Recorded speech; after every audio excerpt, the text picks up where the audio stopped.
कहाँ से हैं? ईश्वर चौधरी से सर। क्या मामला है? मामला ये है साहब, मेरी लड़की कुमारी रजनी जिसकी उम्र 17 साल है साहब, ये 2 तारीख को अपने मेरे घर पर थी।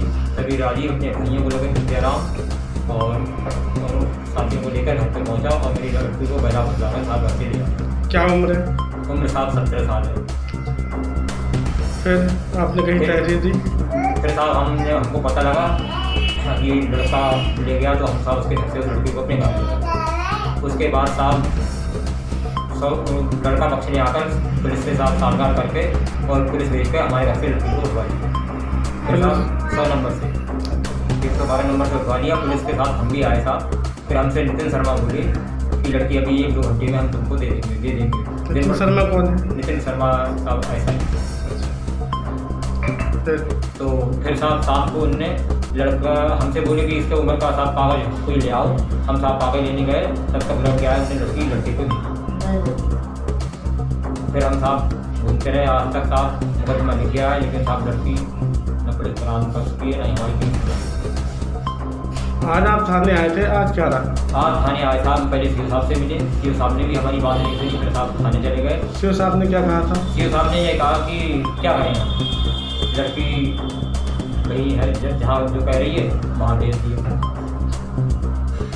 फिर इंस्पेक्टर साहब के पास गए, इंस्पेक्टर साहब ने भी साहब इसी भाषा में बात की। उन्होंने क्या कहा? उन्होंने भी यही कहा कि क्या करें, लड़की वहाँ चलेगी, लड़की तो जिंदगी खराब करना चाहते हो तो आप क्या चाह रहे हैं? हम ये चाह रहे हैं साहब, या तो लड़की साहब हमें मिले और लड़की हमारे साथ नहीं आती है तो साहब जैसे कोई बाइक लड़की नारी के जाए और साहब तो लेकर आए अपहरण किया को जेल। मैम जानना चाहेंगे, आज जो पीड़ित परिवार आपके पास बैठा है, आपके पास आया था, क्या मामला है? ये पीड़ित परिवार कई दिनों से मेरे पास आ रहे हैं। इनकी बेटी, जैसा कि इन्होंने बताया है कि इनकी बेटी को वो लड़के बहला फुसला के ले गए, जो नाम भी बताए हैं इन्होंने, राजीव नाम का। तो लड़की है नाबालिग, और इसमें मैं इंस्पेक्टर साहब से भी मिली थी और उनको बताया भी था। तो मैंने कहा था एक बार मुझे बातचीत कराने का मौका आप दीजिए, हो सकता है कि बातचीत करने से कोई सलूशन निकल जाए और लड़की अपने माता पिता के घर चली जाए, कोई दिक्कत नहीं है। उसके बाद अगर वो वहीं शादी करना चाहती है तो वो शादी भी कर देंगे, तो जो कार्य एक सम्मानपूर्ण ढंग से निपट जाएगा। तो इंस्पेक्टर साहब राजी हो गए थे और उन्होंने हमें लड़की और लड़कों को बुलवा लिया था। उन्होंने ही बुलवाया था, यानी कि उन्हें जानकारी थी कि वो कहाँ रह रहे हैं। तो उन्होंने बुलवा के और हमारी बातचीत करवाई। तो बातचीत करने के दौरान काफ़ी समझाने का कार्य किया। तो लड़की जो थी वो लड़कों के ही पक्ष में बोल रही थी और वो काफ़ी ऐसा लग रहा था कि उन लड़कों ने माता पिता के खिलाफ लड़की को काफ़ी भड़का रखा, सिखा पड़ा रखा है कि तुम्हारी जान को खतरा है, माता पिता जो है वो तुम्हें मार डालेंगे। क्या उम्र है लड़की? जी, लड़की की क्या उम्र है? लड़की की उम्र नाबालिग है। इन्होंने मुझे हाई स्कूल का उसका सर्टिफिकेट दिखाया है, जो अभी 1.5 महीने उसके बाकी है बालिग होने में। और जब से ये ले गई है तब से 2 महीने बालिग होने में थे और 15 दिन अब ये इस तरह से प्रक्रिया में पुलिस ने निकाल दिए हैं। तो उसके बाद जो है बातचीत करने के दौरान लड़की जब लड़कों से हमने कहा ये तो भाई तुम लोग इसको सिखा पढ़ा के इतना लाए हो कि ये तो माता पिता के खिलाफ ही हो गई है, तो ये तो तुम्हारी भाषा बोल रही है, तो तुम ही समझा सकते हो कि ये अपने घर जाए। तो उन्होंने दिखावे के लिए मेरे सामने कह दिया था कि जाओ इनके साथ ही जाओ, जैसा मैम कह रही है वैसा करो। तो लेकिन उसके बाद भी वो अलग से उन्होंने क्या समझाया मुझे नहीं पता है, और वो लड़की ने मना कर दिया इनके साथ जाने। वो लड़के, जबकि मैंने लड़के से ये भी कहा कि बेटा तुम गलती कर रहे हो, लड़की नाबालिग है, तुम कैसे ले जा सकते हो इसको, और ये गलत है कानूनन। तो मैंने ये भी कहा कि अगर तुम्हें ले जा मिले तो तुम ले जाके दिखाओ, और मेरे सामने तो वो काफ़ी पसो पेश में भी पड़ गए थे लड़के, तो वो नहीं ले जा रहे थे। लेकिन बाद में वो ले गए उसको, अलग से जाके उन्होंने कुछ बताया उसे, अलग में भी बात करी थी उन्होंने, लड़कों ने ले जाके तो बात करके वो लड़की उन्हीं के साथ वो बैठ के वो चली गई और माता पिता यहीं बैठे रह गए। उसके बाद इन्होंने मुकदमा दर्ज कराया।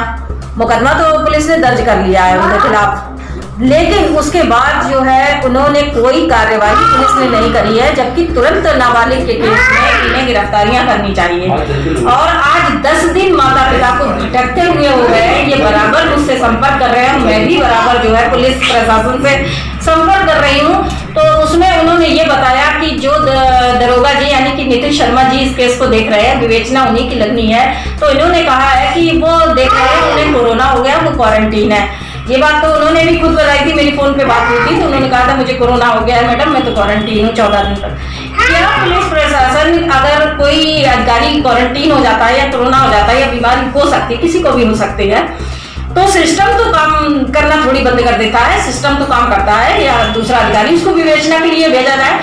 तो क्या पुलिस प्रशासन पे एक बड़ा प्रश्न चिल्ला। आज भी मैं सीओ साहब के ऑफिस के सामने कम से कम 1 घंटे खड़े रहे और 2 दिन से मैं सीओ साहब से मिलना चाह रही थी, मगर उन्होंने मिलने का समय नहीं दिया। आज भी मैं उनके ऑफिस के सामने एक बार लौटा दिया, फिर उसके बाद वो 1 घंटे तक फिर इंतजार कराया, नहीं निकल के आ रहे थे।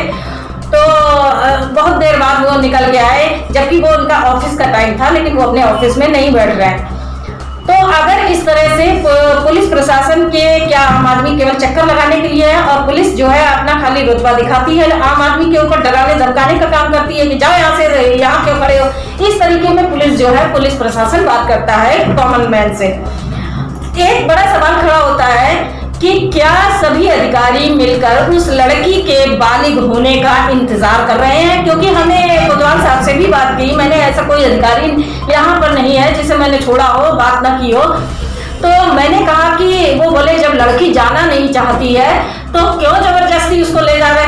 तो मैंने कहा कि सर, लड़की, नाबालिग लड़की का डिसीजन नहीं माना जाता है, ना कोर्ट मानती है और ना ही कानून मानता है।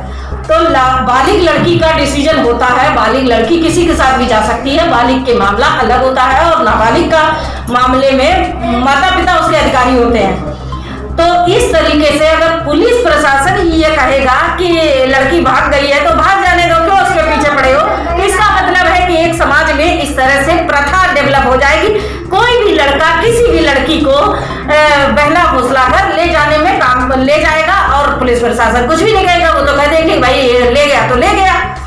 तो एक बड़ा प्रश्न चिन्ह खड़ा होता है कि पुलिस प्रशासन लड़की भगाने वालों के खिलाफ कार्यवाही में इतनी देरी क्यों लगा रहे हैं। क्या वो इस बात का इंतजार कर रहे हैं कि लड़की बालिग हो जाए और ये मामला हम रफा दफा करके खत्म कर दें। एक माता पिता जो उनके सम्मान को इतनी बड़ी चोट पहुंची है कि एक बेटी उनके घर से उनकी आंख के सामने दबंग लोग भगा कर ले जाते हैं और वो देखते रह जाते हैं, वो कुछ नहीं कर सकते हैं। तो क्या पुलिस प्रशासन अपराधियों का साथ देने के लिए बना है या समाज में इस तरह की घटनाओं को रोकने के लिए बना है?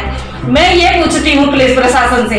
और पुलिस प्रशासन आम आदमी को इस तरीके से बात करता है कि जैसे पीड़ित आदमी वही सबसे बड़ा गुनहगार है, तो उसी को वो गुनहगार ठहराते हैं कि तुम्हारी गलती से वो भागी है, तुम्हारा ही रोल है भागने में उसका। तो ये पुलिस प्रशासन को शोभा नहीं देता है और ना ही उनके ये कानूनी अधिकार उनको प्राप्त है कि वो एक पीड़ित के साथ इस तरह से बात करें और उसे ही पीड़ित को ही गलत ठहराए। उनका कार्य है कानूनी कार्यवाही में जब मुकदमा लिख गया है तो उसकी त्वरित गिरफ्तारी होनी चाहिए, क्योंकि ये एक संगीन धारा का मुकदमा है।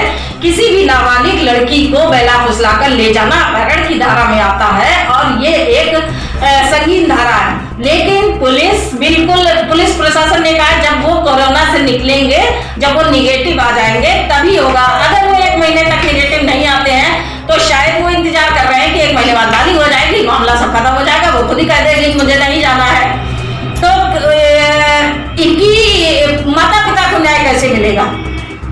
तो सिस्टम काम करता है। एक अधिकारी अगर बीमार है तो सिस्टम बंद नहीं किया जाता, लेकिन ये सिस्टम इन्होंने इस तरह से बंद कर रखा है कि उन्हें ढील दे रहे हैं अपराधियों को और उन्हें पूरा मौका दिया जा रहा है। लड़की के बालिग होने तक आराम से रहो, बालिग हो जाएगी फिर तुम्हें कोई छू भी नहीं सकता है। तो ये सिस्टम के ऊपर, पुलिस प्रशासन के ऊपर एक बड़ा प्रश्न चिन्ह लग रहा है। अगर इनको यहाँ से हम न्याय नहीं दिला पा रहे हैं, संस्था अपना कार्य बराबर करती रहेगी और संस्था पीड़ित के साथ है। नहीं होगा तो आगे जो सिस्टम है हम उसे फॉलो करेंगे। आप क्या मांग कर रहे हैं? हमारी मांग है कि उस लड़की को बरामद किया जाए और उसके माता पिता को सौंपा जाए। यदि लड़की, मान लीजिए नाबालिग लड़की में इतनी समझ नहीं होती है कि वो इतना अच्छा बुरा अपने बारे में, अपने भविष्य के बारे में सोच सके, तो जो भी कानून कहता है अगर उसे ना नारी निकेतन भेजने का प्रावधान है तो नारी निकेतन भेजा जाए, लेकिन उन ले जाने वाले लोगों के खिलाफ सख्त कार्रवाई करके उन्हें जेल